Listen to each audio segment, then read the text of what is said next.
Hello friends, आज की कहानी है सास बिना ससुराल। शिक्षाप्रद कहानी।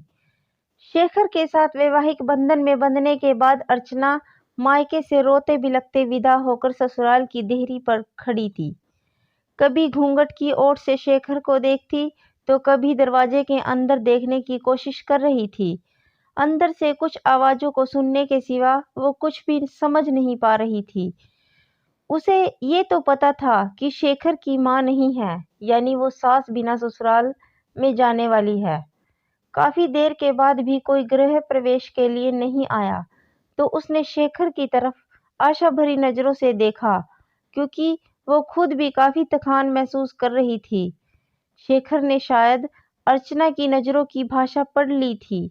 वो अपनी छोटी बहन को बुलाकर लाया और उसके कान में कुछ कहा। थोड़ी देर में बहन कुछ औरतों को साथ लेकर आई और अर्चना का गृह प्रवेश करवाया। आगे भी कुछ रस्में हुई। इन सब के बीच अर्चना ये तो समझ ही गई थी कि सास बिना ससुराल का मतलब है बवाल। धीरे धीरे सारे रिश्तेदार चले गए। कोई अपनापन दिखाता तो कोई बेगानापन।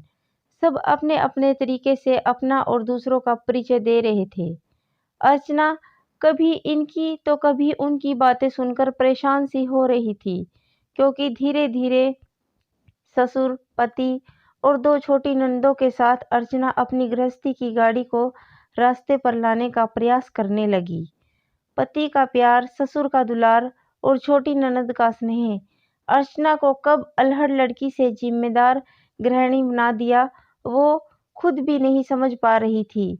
पर इन सब चीजों के बीच उसके दिल में एक चीज की कसक रहा करती थी कि उसकी भी सास होती। शादी के समय सारी सहेलियां उसे काफी किस्मत वाला मानती थी कि चलो ससुराल में सास की किचकिच नहीं रहेगी। पर सच्चाई तो ये है कि जिस घर में सास ना हो उस घर में आने वाले सारे लोग सास ही बनने की कोशिश करते हैं। अर्चना भी इस बात को समझती थी, तभी तो दिल ही दिल में फैसला कर चुकी थी कि वो अपनी बेटियों की शादी सास बिना ससुराल में नहीं करेगी। दोस्तों, कुछ रिश्ते नमक जैसे होते हैं, जैसे सास का भी कुछ रिश्ता इसी तरह का है।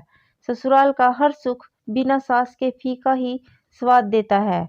ये कहावत भी सही है कि सास गले की फांस होती है, जो ना निगली जाती है ना उगली जाती है, पर इनका रिश्ता काफी गहरा होता है।